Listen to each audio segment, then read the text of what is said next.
What's up, everybody? I'm John Middlekauff. You know what I need you to do.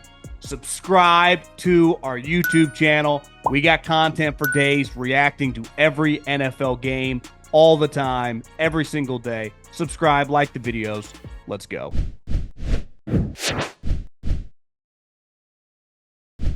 What is going on, everybody? How are we doing? I'm recording this a couple hours before the Monday Night Football game. Commanders going to Arrowhead, and I said, you know what? Let's do a little thing we like to call the Middlekauff Mailbag. Now, you guys are obviously watching this the day after the game, so I don't know the results if there are questions come up regarding that. But at John Middlekauff, I check my DMs that probably look like a hot babe on IG, loaded with dudes. Except they're just asking me football questions. Occasionally life questions, sometimes about where to play golf in Scottsdale. And one of you guys actually hit me up with some gluten-free recommendations. So it's we're tempted to make the lifestyle change. We'll see if I'm able to pull it off. But here's the thing. At John Middlekauff is the Middlekauff Mailbag, Monday Middlekauff Mailbag. Fire in those DMs. Get your questions answered on the show. Obviously, it comes out on Tuesday. What are your thoughts on the Eagles' hopes, specifically KP, I think he's alluding to Kevin Batola, after the win yesterday? I think the Eagles, the last couple weeks, 28 points against the Vikings. Obviously, Jalen had a big breakout. Yesterday, 38 points. Someone had forwarded me the stats on Jalen Hurts. I don't think most people right now would be like, what's Jalen done this year? You'd be like, not that great. Looking at 15 touchdowns and 1 interception. Then if you factor in his rushing touchdowns, he has 5. So he has 20 touchdowns this year. Only halfway through the season. I mean, if you go 16, 17 games and you produce 40 touchdowns and only 1 or 2 picks, he's got to throw some more picks. But if he only throws 5 and he goes a 40 touchdowns to 5 interceptions, passing and running, that's pretty remarkable. Part of it's a tush push. But even if the tush push didn't exist, he'd be a good, short yardage quarterback, and he's a threat to run. So it's weird. I think it felt like he was having a weird season. Not that bad. I do think for the Eagles, the moment of truth is these next couple weeks, right? Technically, they are not the number 1 seed because the Packers tied that game against the Cowboys, right? So if the Cowboys, I don't think the Eagles would have liked the Cowboys to pull that thing off. But regardless, they play the Packers in a week. I think it looks like on Monday Night Football. So the Eagles are on a bye, and then they get Monday Night Football, and then they get Sunday Night Football against the Lions. So they got to go to Lambeau, and then they play the Lions at home. So I think we're going to learn a lot about them in terms of, is this the number 1 seed or is this like the 3 seed? If they get the number 1 seed, they're going to be very difficult to beat, right? If you got to play that extra game, it's like the college football playoffs. You have a massive advantage. I know Ohio State won the championship last year, but you don't have to play the first game. And then you get a second game, you get to rest your guys. It's a big deal. So I guess ironically, as the teams in the playoff last year, maybe that's a bad thing to use as an example because neither of them got a home field bye. But I think we'd all choose a bye. Every single coach, every single player at any level would go, do you want to bye in the playoffs? They would say yes. So I do think that these next 2 games are going to define the Eagles. I also think that internally, like I know the way Howie works. He's got a brain that never stops, and they're always throwing ideas. And after you had... Now, the Giants' run defense is pretty terrible, and they're playing backup corners. There's no doubt they're having the conversation. Could we win the Super Bowl? Could we win the NFC? They're winning the NFC East, right? I don't care what the outcome was Monday night, which I'd be stunned if Washington won. But the Cowboys, best are going 8-1. The Giants are winning 4 or 5 games. Commanders probably, 8-9. That's health related. It could be worse. So the Eagles are cruising to this division. I think the question mark is, what do we need to beat the Lions, to beat the Packers, to beat the Rams, to beat Seattle, to beat Tampa Bay? Do we need A.J. Brown? Because can we trade him? Now, they're not going to give him away, and Jeffrey Lurie talked about this at the owners' meetings, which I respect, because a lot of owners kind of beat around this bush, like, yeah, we'll only do something that's best for the Philadelphia Eagles. Like, they're not just getting... They don't need to just get rid of A.J. But the elephant in the room is A.J. and Jalen don't like each other. Brandon Graham told us last year. They can walk that back. We know the truth. And there's nothing wrong with that. We all have worked with people. or currently work with people listening right now that you do not necessarily like for whatever reason. Sometimes it's stupid. But I do believe that they will entertain it. Now, it's got to be a lot. To me, the minimum would be like a 2 and a 3 because it's like, we'll just keep them. And do New England, depending on where they stand, like, hey, AJ's under contract too. So if you trade for him, you don't like it's not like a rental. This isn't like your trade deadline. He's leaving. I'm trying to pull up his contract here. Yeah, I mean, he's not a free agent for years. So you got control of him for a while. Could you get 2 for him? Would New England do that? Is that too short-sighted when they still got a long way to go? Or they're like, hell, we're equipped to win now. Question for the bag. Both the NFC West and the NFC North could potentially have 3 teams in the playoffs. Which do you think is more likely? Or do you think they might have to cancel each other out as they play each other in the division? Well, I don't think the NFC North is getting 3 teams in. I think the Packers and the Lions are playoff teams. I think Minnesota's in shambles. Carson Wentz, I just saw on the ticker, is out for the season. I mean, it felt like he almost died on Thursday night. Like, seriously, I have a lot of respect for him. He was getting the crap kicked out of him and clearly has his shoulder worked on now, and he's out for the year. It's like, okay, JJ, you're up, buddy. There's no backstop here. You can just disappear. And your team's banged up. Like, Godspeed, I don't think it's going to go well. And at the end of the day, the Bears, like, their quarterback play just isn't good enough. It's just that simple. And, like, they're going to be competitive. Like, if I had to bet right now, I think Minnesota finishes last in that division. I think Minnesota's going to lose a lot because it's hard to win with bad quarterback play. Like, Caleb is up and down, but he's still better than J.J. McCarthy. So I think it would, if it's anything, it's the NFC West. But, like, I think the Niners are taking on so many injuries. Like, their best case is probably 9-8. Now, they are 5-3, which means they have 9 games left. If they go 4-5, they're 9-8. And I think they would probably be the 7th seed. After seeing Myles Garrett annihilate the Giants O-line and still losing by 19 points, I think you mean the Patriots. I was thinking how bad and how dysfunctional and how disorganized the NFL franchise can be for this long. In the last 35 years, they had 4 winning seasons. Will this franchise ever be fixed? What I don't understand is, and I'm not in the business of trading talents like Myles Garrett, but when you've had him for years, and you haven't won anything, and then he's over 30 years old and he goes, guys, I want to trade. He says that. This is our out. And he's still so good that you could have traded him. I think pre-draft you could have gotten 2 1s and 2 2s. For a guy that is, whoever would have given him a contract would basically be playing for 31 to 35. So Myles Garrett is 20. He turns 30 in December. So you could have traded a guy that 29 to 34, right? You've gotten the best years out of him. He's still an elite player. But, like, you didn't buy low because you drafted him high. But you've gotten the best version of him, and you can still trade him for a lot. Like, there's nothing better in the world of assets. You get a premium, you get to use that premium for a long time, and then when you choose to sell that premium, it is, the value of it has increased, right? You want an increasing asset. That's what Myles Garrett was, and he told you to trade me, and they said no, and they extended him. Like, what's the point of having him make all these plays and look sweet and have 25 sacks on a team that's going to win 4 games? It makes no sense. Now, I do believe, because if you watch their GM, who treats everyone like widgets, there's no way that they didn't want to trade him. And the owner wouldn't let him. So it all gets back to ownership because it makes no sense. They could have traded him with their eyes closed. They would have had a bidding war between 10 teams. All the good ones would have been really interested. From the Eagles to the Ravens to the Bills, the Lions, the Packers, they all would have been the Niners, Seattle. The teams would have been lined up. But they paid him, and now they still suck. The whole thing's pointless.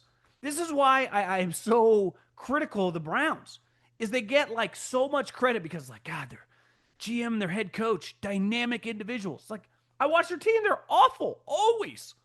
If normal football people, if the Jason Lights of the world or Spytek's team just sucks forever, he will get just shit on at the highest level by everyone in the media. It's like, the Browns are just chugging along. I don't know, man. Every time I look over and they're in a little 4-box, they're getting curb stomped. Today's show is brought to you by our new presenting sponsor, Hard Rock Bet. The Hard Rock Bet Sportsbook now has new promos every single day. We talk a lot of football in 3 and Out, but there's always something to bet. We got the World Series, baby.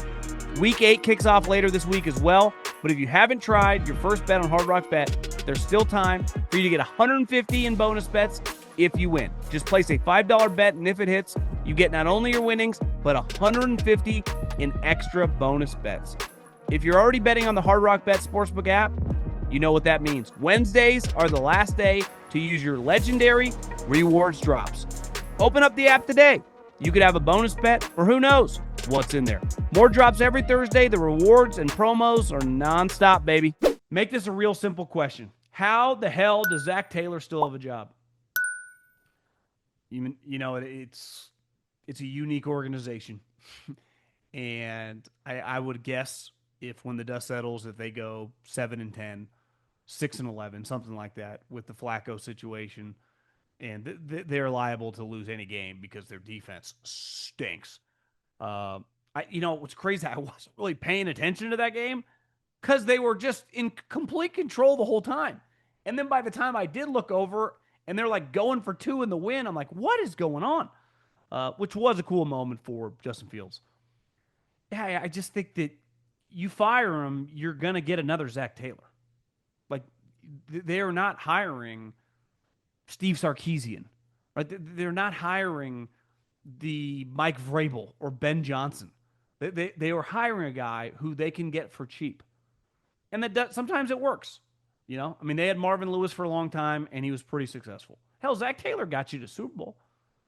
But I would say that it does seem pretty rare. I could be wrong. Did Marvin Lewis get fired in season? I don't remember. Marvin Lewis also did a really good job over the years of hiring coordinators.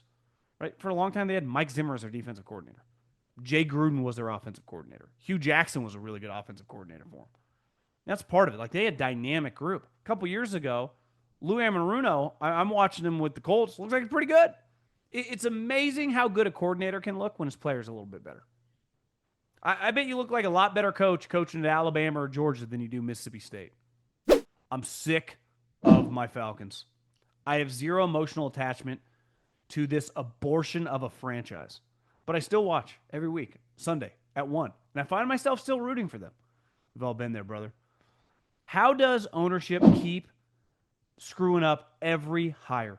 Our GM is a joke and gets laughed at, and our coach would be better off.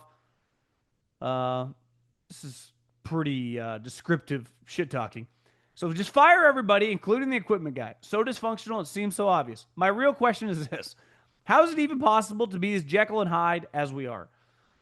I think anytime that you're really up and down, let's face it, like they do have some talent, it's a reflection of the operation. And, Arthur Blank, just like any owner, when they hire the right people, they look pretty good. When you hire the wrong people, you look pretty bad. And they try. Like, I thought Arthur Smith was a good hire.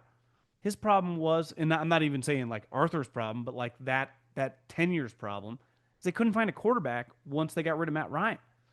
And now it feels like they're kind of in that mold again. The difference is this time, you're messing with the owner's money.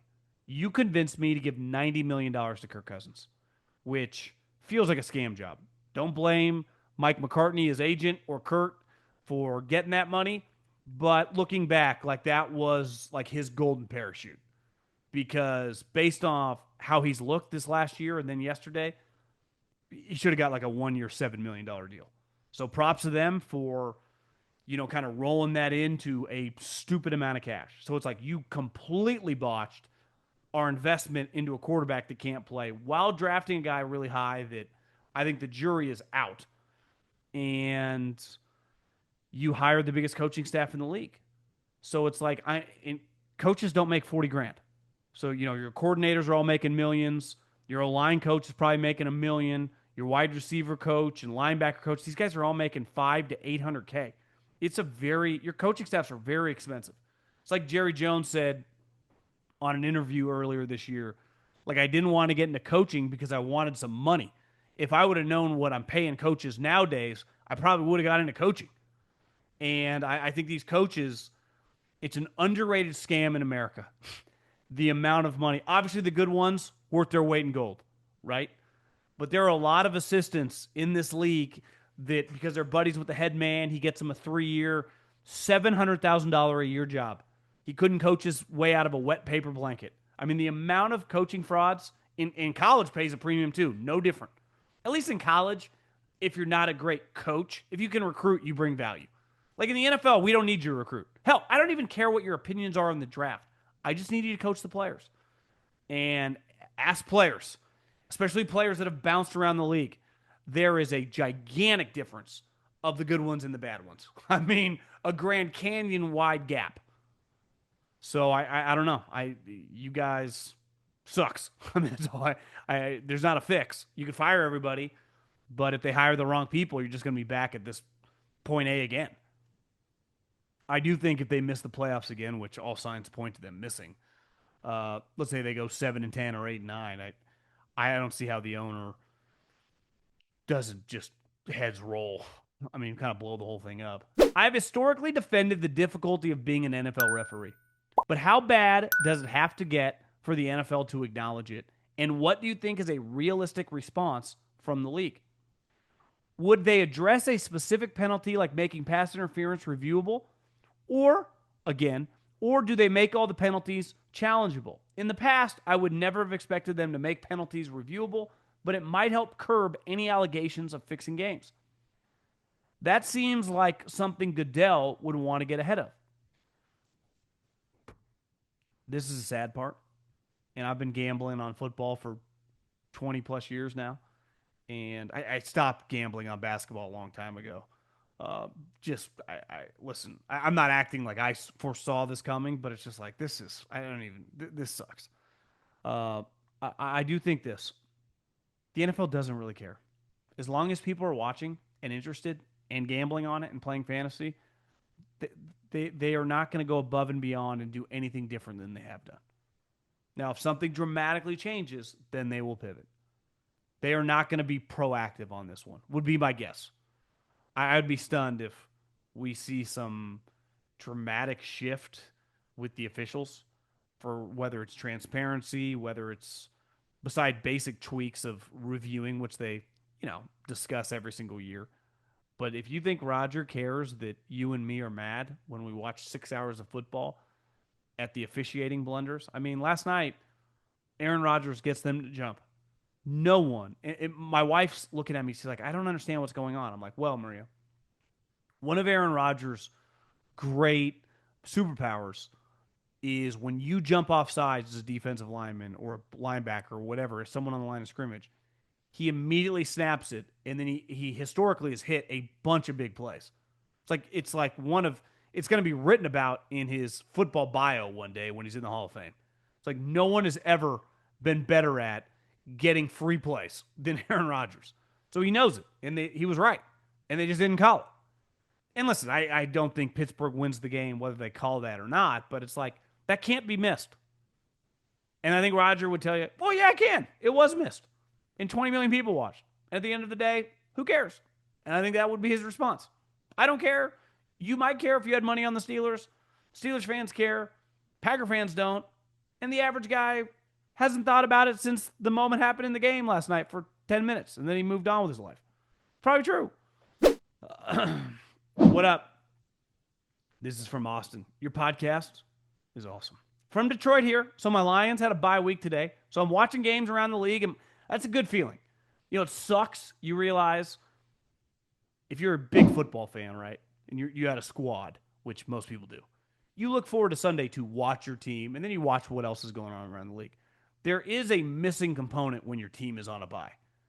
You're like, am I on football vacation here? Do I need to do some advanced scouting of our future opponents? Do I need to kind of get some takes ready for as I'm watching these games? It's a unique feeling, but also a good one, especially if you're a Lions fan, because you need the health. I'm watching games around the league, and my question for you this week is about the Falcons. They're a roller coaster. Do you think after this year they will let Raheem go? Or is it more of a GM problem? They paid Kirk Cousins $26 million to be the backup. They lost to Miami by 24 points and Carolina by 30. Yeah, I mean, I think they're all in trouble. I mean, I think the GM, that situation was not good. I mean, the Cousins thing has lasting impacts because that's an enormous contract. How many guys in the league, I'm talking non quarterbacks, have signed for more than $90 million guaranteed? It's a pretty short list, right? It's like Bosa, Parsons, TJ Watt. I mean, it's a short list of the elites. Justin Jefferson, right? It's the best players in the league are a little bit more around what Cousins got. So you paid this much for a quarterback who just can't play. And it's because he's old. I mean, I'm not acting like Cousins wasn't a good player. Flawed good player. I mean, had some physical limitations, but the guy we're seeing now is an old washed guy, which sports, it happens. Right? Your physical limitations and major injury, like what Rodgers, the difference between Rodgers and Cousins is Rodgers has a much better arm. And he can throw the ball at a bunch of different angles to generate power. Cousins is a much more prototypical pocket guy. Feet have to be set, and his arm's definitely stronger than it was 10 years ago, but he by no means has a pose. And he has no athleticism. Like Rodgers doesn't have much, but he can still move around a little bit. And I'm watching Cousins. It just feels like if he was in his peak, 7.5, 8 out of 10, like really good player, guy you could win double-digit games with, the version of him now is like a 3. I mean, he's a major liability. Like I think at the end of this season, like I think his career's over. So yeah, I mean, I think that's the type of contract that gets you fired. Question for the mailbag. This might be a little niche, but can you weigh in on the Pablo Torre takedown of Michael Lombardi? I've always enjoyed Mike as a media personality, but level to which Pablo went to embarrass him, plus the enduring dancing on his grave from others, was pretty interesting. What's the opinion on the guy in NFL circles? I always really enjoyed Lombardi on the podcast. He's my style of entertainer. He just lets it fly. Whether some of those are personal vendettas or not, I don't really care. Like I listened to him for entertainment value, and he was good. I I always thought this. I would imagine because I know like I'm doing really well, so I would think his media situation, like he was financially making a lot of money, for him to go back. Like I texted a buddy in the NFL that actually sent me. He's like, you got to listen to this, and this guy's worked with him before. Let me just say that. And so I listened to it all. I didn't even know it existed until he sent me that. And it was, I mean, it's aggressively taking him down. Now, if you work in the NFL long enough, I don't care who you are, unless you're like Andy Reid, you're going to create some enemies. Clearly, he has created a lot. He hasn't even worked in the league for a decade. I also think Belichick, like those guys, and I think they take pride in this, are just known as assholes, and they do not care. They do not care. They actually kind of embrace it. So they piss a lot of people off over the years. I can't speak to like, part of the Pablo Torre thing was he's taking credit for Super Bowls when he wasn't even on the team. What happened with Bill Walsh in 1985? I mean, I was born in 84. But I do think Pablo... I don't know if Belichick or Lombardi did something to him, but he is spending a lot of energy to go after them. And if I were those two, I'd be like, I just don't think this guy's going to stop. And when you piss a lot of people off and just have a lot of people that don't like you, they're going to be free to share the opinions of stuff that they thought. Now, he shares like part of the reason Lombardi was fired in New England.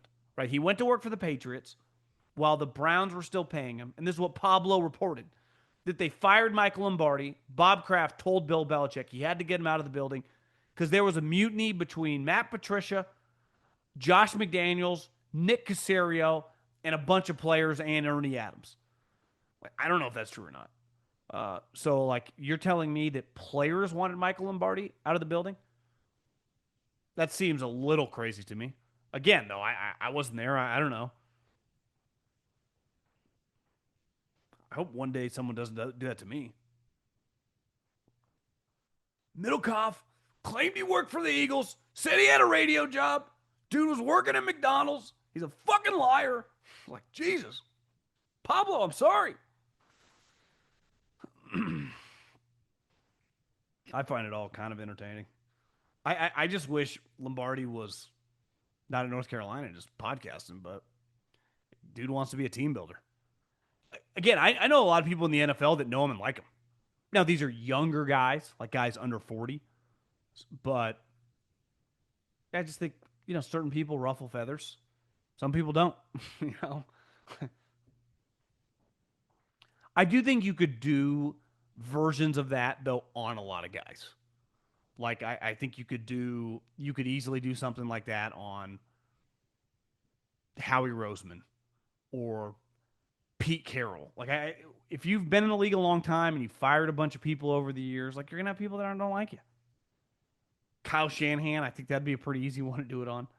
Uh, you're gonna piss people off. I think it makes more sense as a coach than an executive, but yeah, it is what it is. Clearly, pretty ugly. I mean, if you're a North Carolina administrator or booster, you're like, God, is this ever gonna stop? Is this ever gonna stop? And the answer doesn't feel like it. No. I'm a Bears fan, and I'm still not sold on Caleb. I'm with you. I don't know if he's going to work in Ben's offense. I hope he does. But right now, he hasn't had a fluid transition. My question is this. If Caleb doesn't start to figure things out by the end of the year, how long will the leash be? Could you see them trading for an older quarterback for some competition in 26 if they do not get better? I would say if they miss the playoffs this year, and his quarterback play continues the way it has been the last couple weeks, his spot is in major jeopardy. Now, who would be the players that they would quote unquote trade for? Right? So, I mean, it has to fit. I don't even know. I don't even know the exercise. Would Ben want to draft a guy? Would they trade Caleb Williams? Would he have value on the open market? Minnesota, would they trade for him? Clearly, Kevin O'Connell liked Caleb Williams a lot. Uh, I think a lot of things would be on the table, but I would be stunned if they miss the playoffs and he plays poorly that they just say, yeah, Caleb Williams our starter in 2026. That's not the way it works. Fair or not, you can agree or disagree with the speed in which we change, but that's the pace of things now. Like that's the pace of business. Want to hear your take? This is a non-football question on the LA Angels signing their new manager. This is funny because I was at the gym the other day and I look up at the TV and I see the ticker or the headline. They kind of break, I think it was like Sports Center, this story. And I had to do a double take. They hired their manager to a 1-year contract. What an unserious franchise. That's a porta potty Panthers type move right there. Also, want to hear your thoughts on the Portland Trailblazers head coach, Chauncey Billups, and the gambling scandal. You can't be a serious organization and sign a manager to a 1-year contract.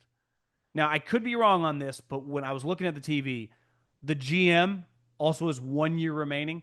So they wanted to put Kurt Suzuki is the manager, who actually was the A's catcher for a long time.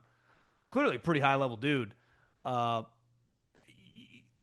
just, I don't think the average fan, I guess like the diehard fan understands this, but I just say a casual sports fan realizes how irrelevant front offices, ownership, and organizations look at the quote unquote manager now.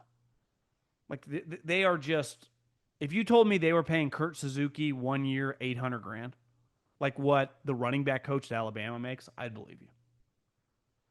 And one of the stories I saw is Albert Pujols was going to be the next manager of the Angels.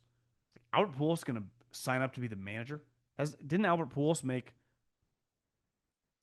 I would guess, Albert Pujols career earnings My guess is going to be, let's go $390 million. I'm a little high. $340 million. Guy made $340 million is going to work for the Angels for not much money in a 1 year contract. Not shocked now that we learned Suzuki does it, 1 year contract. Pujols pulls his name out. You'd have to really, really like baseball to have made $340 million and want to manage an awful team where you have to play like random games against the A's in the middle of July that 20,000 people were watching total at the game and on TV.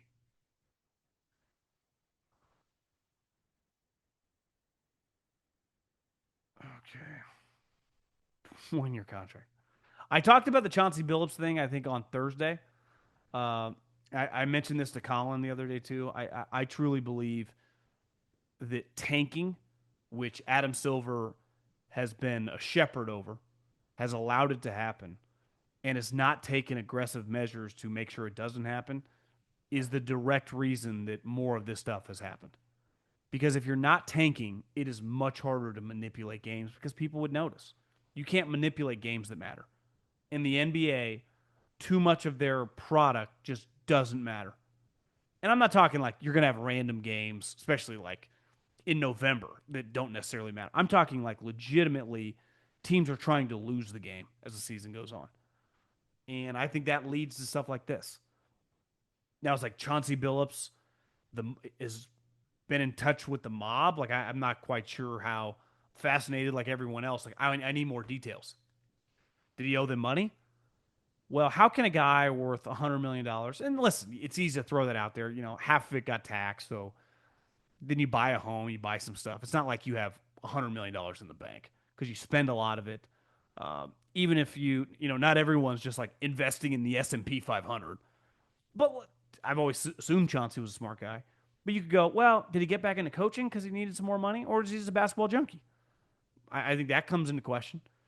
And did he need the money to pay these guys back? Once you get in with these shady characters, they don't exactly, once you were good, you're good. That's at least based on the movies and documentaries I've seen on the mob. They don't just like, oh, go on your merry way. So I'm fascinated to know the connection, how it started, and yes, Chauncey's a degenerate. Because again, I've said this forever. One reason why I have to pick my spots with sports gambling, because I don't get a high from a $100 bet. Now, it's why I do a lot, just play like weekend parlays, throw a couple like $50 ones, because they'll pay out 5 grand.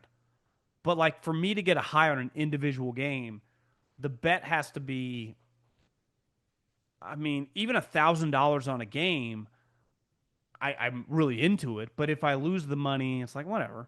But once I get to like, and I've done this before, like the true highs I've had have been like three, four, $5,000 games. Problem is, you can lose a lot of money that way. I mean, you get, and I'm cold right now. I am cold. All the favorites are just dominating. So money's all relative. If I was a guy like Chauncey Billups, is that 100 grand a game? Is that 75 grand a game?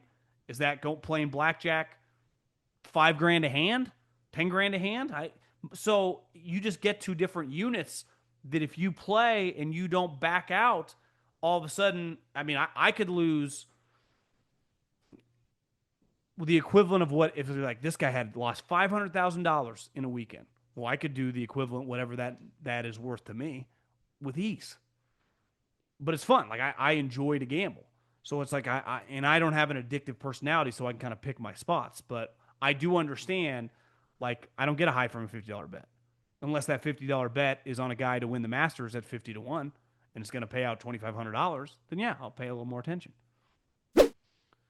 A mailbag question: do the Steelers have a defensive coordinator problem? I don't think Terrell Austin is horrible, but he has no ability to make adjustments. The last 4 or 5 years, we've had great talent, but have had horrible defensive results. Games like the Jets scoring 32, or Flacco being with the Bengals for 10 days and having the best game in a decade, or in the past few seasons when they made Zach Wilson look great. When can we play base defense and everything goes to plan? It looks good.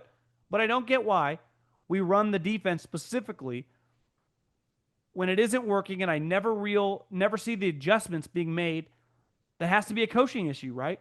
Letting Brian Flores walk and not promoting him to DC when we had him was a huge mistake, in my opinion. I do think your secondary talent is pretty overrated. I mean, I've watched them now, healthy or not healthy, kind of have similar results. I forgot about that game to Zach Wilson. It was like his claim to fame in the NFL. I mean, he looked like a franchise quarterback. I do think when your pass rush goes away, your defense sucks. When TJ's dominating, you look sweet. And you could argue that last night J-Lo hit a couple balls. I'm only calling him J-Lo because I was in the car and I had on Fox Sports Radio and they play First Things First after Coward Show ends, and they were calling him J-Lo, and I was like, I kind of like that. But Love threw up a couple. I don't want to say prayers, but the one to Tucker Kraft that was, how long was that play? 70-yard play.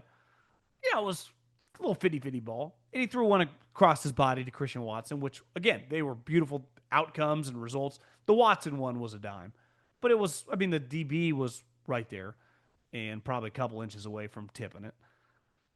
But yeah, I mean, I think your talent, like back in the day, your talent was pretty high end. You had multiple sweet corners. You had sweet linebackers. You had an unreal defensive line.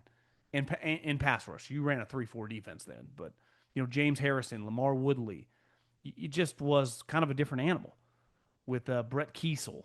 Yeah, it's not really this group. So I'm not trying to act like Terrell Austin is, Belichick in his prime as a scheme guy. I do think just your roster and your talent's a little bit over it. Look at their offense. It's like you go all in on DK Metcalf, listen, I'd want DK Metcalf on my team. If I had sweet other players, they have no other wide receivers. Their starting running back, or their most talented running back, is like a small scat back who, again, who doesn't like Jaylen Warren? But it's like, how did this happen? It's like, well, we drafted a guy in the third round. It's like, yeah, he can't get on the field. So did you whiff on that one? Did you misidentify the talent? Because that's kind of a disaster in a sport that should be pretty easy to find running backs. You can't do it. You have all these tight ends. Your offense isn't really explosive despite having DK Metcalf. And your defense clearly is just not very good. And injuries are going to happen. So, like, what happens when TJ misses a couple games? You would be screwed. So, I think it's easy to blame the coaches. I think we do that a lot, and I'm guilty of that too. But I'm watching the Steelers going, like, I don't really see that much talent. This isn't exactly the 2011 Steelers. Like, I just think their personnel on defense is like, meh. Like, if TJ's on, they look good. What about when he's not? What about when they have no sacks in the game? If they have no sacks in the game, they're going to get shredded. And that's exactly what happened. Now, they did pressure him a couple times, and he made good plays. But, like, that's the NFL. Because all these guys now can move, and it's a little more dynamic quarterback play. But I think it's easy to blame Terrell Austin. Here's the thing. Isn't Mike a defensive guy? I was watching, was it Hard Knocks a couple years ago when they did the AFC North in season? Mike ain't sitting in with the offensive guys. He's not sitting with Rodgers and Arthur Smith. He sits with the defensive guys.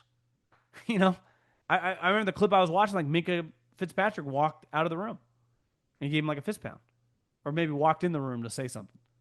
The defense is his baby. And I bet he hangs out with Terrell Austin and that group the majority of the time. Shouldn't he be there to help out?